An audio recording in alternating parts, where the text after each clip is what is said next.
નમસ્કાર, ધી લોકસત્તા શોમાં આપનું સ્વાગત છે. લોકસભાની ચૂંટણી પહેલા કોંગ્રેસના નેતા રામ રામ કહીને એક બાદ એક ભગવો ધારણ કરી રહ્યા છે. એવામાં કોંગ્રેસ નેતા રાહુલ ગાંધી ગુજરાતમાં ન્યાય યાત્રા કરવાના છે. આજે 7 માર્ચથી રાહુલ ગાંધી 4 દિવસ ગુજરાતમાં ભારત જોડો ન્યાય યાત્રામાં જોડાશે. 4 દિવસમાં ગુજરાતના 7 જિલ્લાઓમાંથી તેઓ 400 કિલોમીટરથી વધુ પ્રવાસ કરશે અને બાદમાં આ યાત્રા મહારાષ્ટ્રમાં પ્રવેશ કરશે.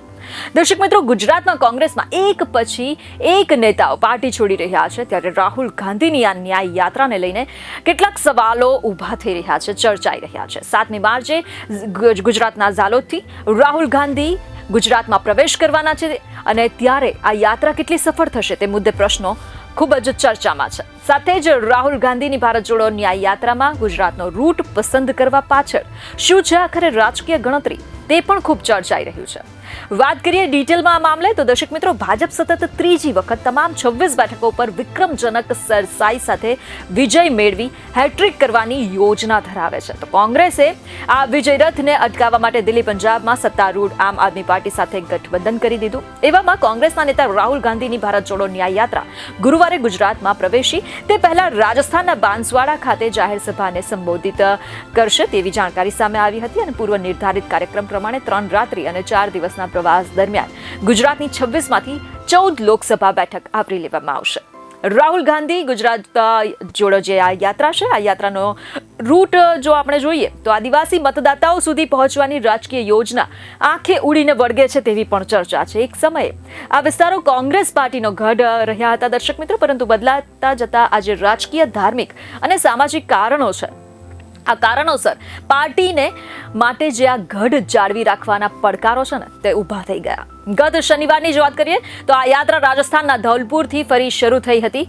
રાજ્યમાં પુનઃ પ્રવેશ પહેલા તે મધ્યપ્રદેશના આદિવાસી બહુલ વિસ્તારોમાંથી પસાર થઈ, જેનો હેતુ આ વિસ્તારોમાં કાર્યકરોનો પ્રોત્સાહિત અને પાર્ટીને પુનઃ સ્થાપિત કરવાનો છે.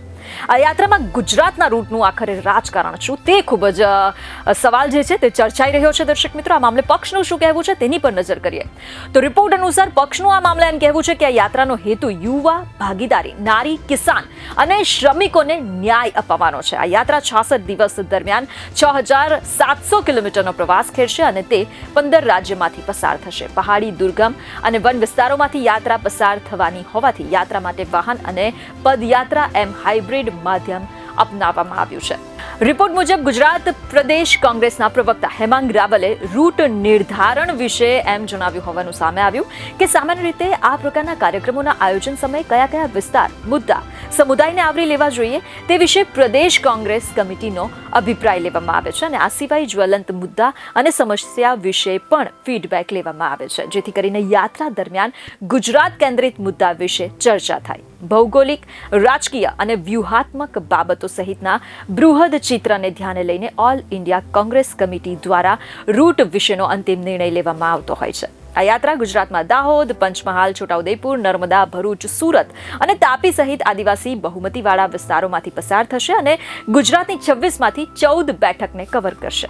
અહેવાલ પર નજર કરીએ તો રાવલનું એમ કહેવું છે કે ગુજરાત યાત્રા દરમિયાન રાહુલ ગાંધી આદિવાસી વિસ્તારોમાંથી પસાર થશે અને આ સિવાય ગાંધીજીની ઐતિહાસિક દાંડી યાત્રાનો કેટલાક જે ભાગ છે તેમાં તેમના પ્રવાસમાં પણ શામેલ છે તેવું પણ જાણવા મળી રહ્યું છે. આ રેલીને કારણે પાર્ટી અને તેના કાર્યકરોના મનોબળમાં વધારો થશે અને કદાચ કોઈ બેઠક ઉપર કાર્યકરોને મનદુખ થયું હશે તો તે દૂર થશે તેમ તેમનું માનવું છે.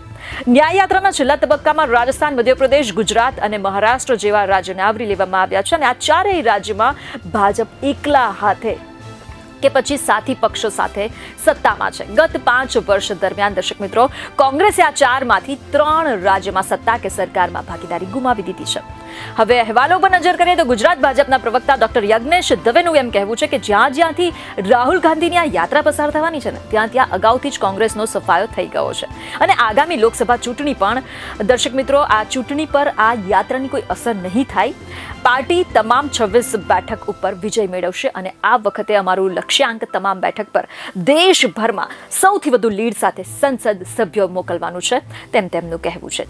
જો કે દર્શક મિત્રો, હજુ ચૂંટણી જાહેર થઈ નથી અને ચૂંટણી પ્રચાર શરૂ થયો નથી એવી તાકીદ સાથે રાજકીય વિશ્લેષક પટેલે મીડિયા સાથેની ખાસ વાતચીતમાં એમ જણાવ્યું હતું કે રાહુલ ગાંધીની આ યાત્રાને કારણે કોંગ્રેસના પ્રદર્શન અને કાર્યકરોના મનોબળમાં ચોક્કસથી વધારો થશે, પરંતુ સામા પક્ષે લીડ એટલી જંગી છે કે તેને કાપી શકાશે નહીં કે પછી કેમ તે તો જોવું જ રહ્યું. જો કે કોંગ્રેસના ગઢમાં ગાબડા પાડવા માટે ધાર્મિક, વ્યક્તિગત અને સામાજિક કારણોને પણ જવાબદાર માનવામાં આવે છે. રિપોર્ટ અનુસાર રાજ્યમાં જ્ઞાતિગત રાજકારણના અભ્યાસુ પ્રોફેસર ગૌરાંગ જાની મુજબ રાહુલ ગાંધીની આ યાત્રાનો રૂટ જોતા સ્પષ્ટપણે દેખાઈ આવે છે કે પાર્ટી આદિવાસી મતદાતાઓ સુધી પહોંચવા માંગે છે, જેઓ પરંપરાગત રીતે પાર્ટી સાથે રહ્યા છે.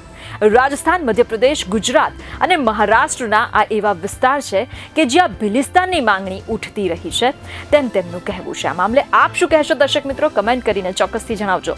બીજી અનેક ખબરો સાથે ફરી મળીશું. ધન્યવાદ.